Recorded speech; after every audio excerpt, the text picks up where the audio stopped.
One thing about me is that I am perpetually burnt out. I also really struggle to let go of control of anything. I am basically a massive control freak. And if I'm not in control of every single thing that's going on, I just don't like it at all. But then I'm always complaining that there's too much stuff on my plate and that everyone always wants something from me and it's just like too many demands on me. And it's something that I've really struggled with over the 2 years that I've been self-employed. So basically 6 months after my ADHD diagnosis is when I first went self-employed, and like 2 months after my autism diagnosis. So it was all very quick after realizing that I was neurodivergent. So I sort of knew that things were going to be different for me as an autistic ADHDer that was also self-employed, and that the typical like business delegation advice wasn't going to work for me. But I didn't know exactly what that would look like, and it has very much been a work in progress over the 2 years that I've been self-employed. I've had different agents, I've had different speaker agents, I've had an executive assistant that was employed by me, and I've had like self-employed virtual assistants, and I've worked with different people to do social media. I've worked with a whole load of people basically trying to take stuff off my plate, and it's never worked out quite right for me. I just really struggle with the demand of having someone accountable to me, and I know that I can't just expect someone to understand what's going on in my brain, but them asking me questions about how to do something feels like more of a demand. Me having to try and communicate to them what I want to be done feels like more effort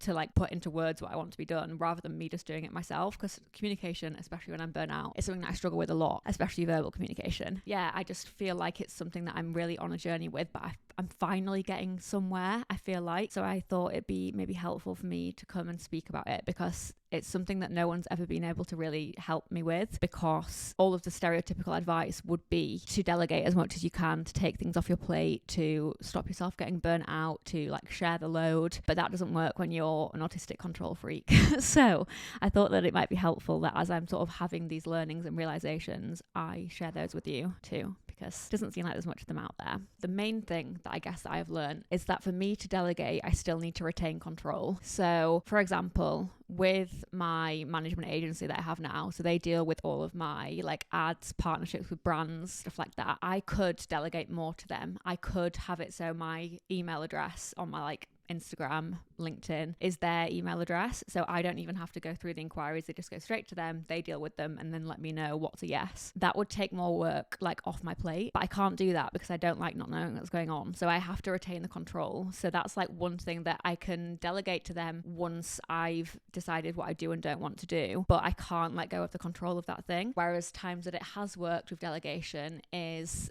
if it's a project that I can still tell somebody exactly what I need to do, sort of as a one-off project, and they can go away and do that thing and come back with the completed project. So there's not much demand in the meantime of them like asking me what to do, like checking in with me, like messaging me. They're just sort of dealing with one thing that I've like told them once, they can go off and do it and then come back to me. And that's really helped in certain situations. So for example, at the moment I'm trying to diversify my content, and I've got loads of content on TikTok, loads of content on Instagram, and that content should be on YouTube Shorts as well. There's no reason that it shouldn't be on this platform. So I have gone on to Fiverr and I've paid somebody and I've said, go through my TikTok, get all the videos, put them on YouTube Shorts. That's it, done. And that's something that's really easy for me to delegate, because there's no sort of explanation. There's just a one-off instruction, and then someone can go away and do it and then come back and tell me when it's done. Whereas if it's an ongoing thing, I don't like not knowing the progress of where we're at, but I also don't like someone pestering me all the time with questions.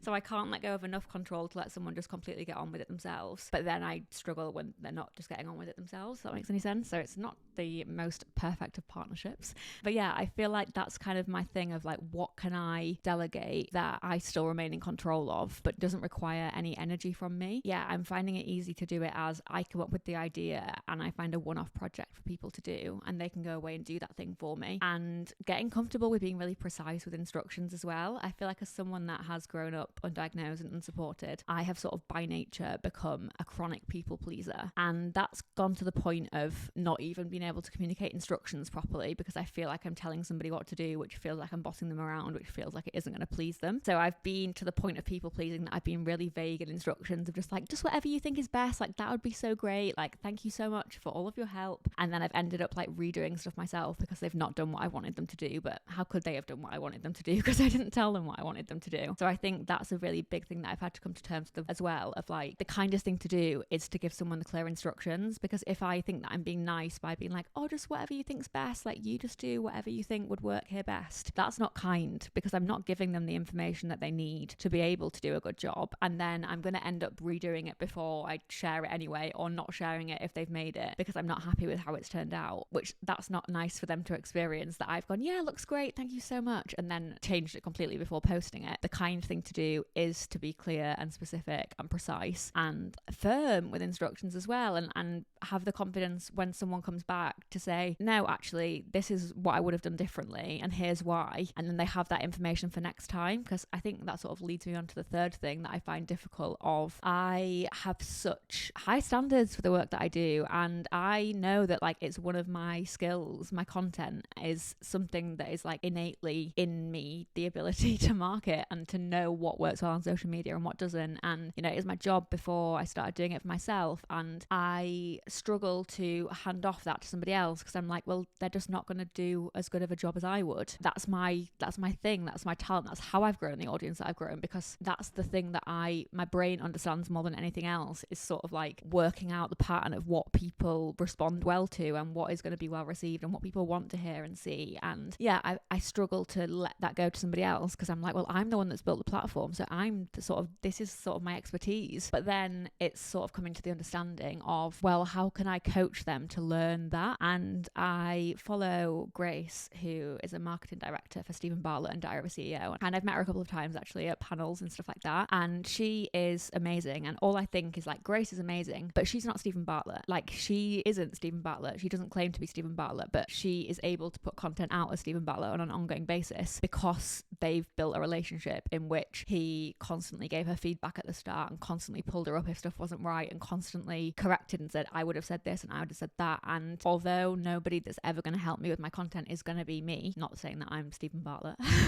but although nobody that's ever going to support me in my work or help me with my content is going to be me or innately have my brain or the ability to like think in a content way that I do, I can teach them some of that. Like, I can get them to the point where they would think, what would Ellie do, or what would Ellie say? And I know that because that's what I did for other people in my job. My job was to do LinkedIn content and social content for CEOs and founders, and they were like amazing people at the very top of their game. They were founders of like multi-million-pound businesses, they were best-selling authors, they were really senior positions in like global companies. I was never going to have all of their brain power, and I was never going to have the ability to do things the way that they did, but I could learn to think like them. I could spend so much time studying the way that they worked to be like, what would this person think about this, or how would this person frame this, or like, what is the key point in this news story that relates to what they care about, like what would their spin on it be? And I learned to do that for people that weren't me, so I have to trust that I can teach people, and that's the main point, teach people to be able to do that for me, because they're not going to be able to do it if I don't learn to communicate what I would have done differently. And it's something that I'm really working on at the moment.